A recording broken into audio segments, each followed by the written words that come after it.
భగవంతుని పూజలో దీపారాధనకు విశిష్ట స్థానముంది. అలాగే కొన్ని రకాల కోరికలు నెరవేర్చడానికి ప్రత్యేక దీపారాధన చెయ్యాలని శాస్త్రం చెబుతోంది. ఉదాహరణకు దుర్గాదేవికి వెలిగించే నిమ్మకాయ దీపం, కార్తీక మాసంలో పెట్టే ఉసిరిక దీపం ఇవన్నీ ఈ కోవకు చెందినవే.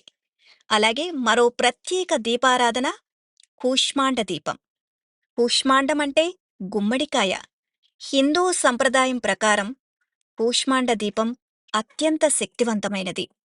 ఆ కాలభైరవుణ్ణి మనసున తలుచుకొని, ఒక కోరికను విన్నవించి, భక్తి శ్రద్ధలతో కూష్మాండ దీపాన్ని వెలిగిస్తే కోరిన కోరికలు నెరవేరుతాయి అని భక్తుల విశ్వాసం.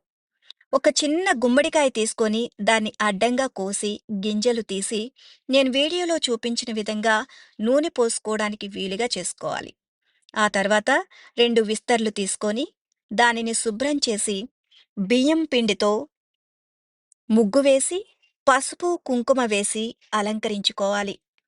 ఆ తర్వాత క్రిస్టల్ సాల్ట్ అంటే దొడ్డు ఉప్పు తీసుకొని 2 ఇస్తర్లలో సమానంగా పరిచి, పసుపు, కుంకుమ వేసి, అందులో నవధాన్యాలు, నల్ల నువ్వులు వెయ్యాలి. ఇప్పుడు గుమ్మడికాయ మొత్తాన్ని అంటే 2 ముక్కలు చేసుకున్న ఆ గుమ్మడికాయకు పసుపు రాసి, కుంకుమ బొట్లు పెట్టి విస్తర్లో సర్దాలి. అందులో నువ్వుల నూనె పోసి, పెద్ద ఒత్తులు వేసి దీపం వెలిగించాలి. ఆ తరువాత దీపానికి పూజ చేసి, కాలభైరవ అష్టకం 11 సార్లు చదవాలి.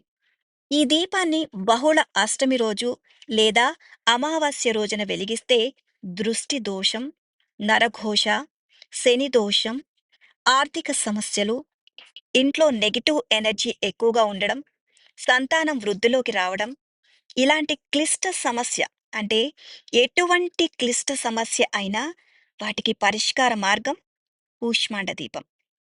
ఈ దీపాన్ని ఎవరైనా వెలిగించొచ్చు. కావాల్సిందల్లా కేవలం భక్తి, శ్రద్ధ మాత్రమే.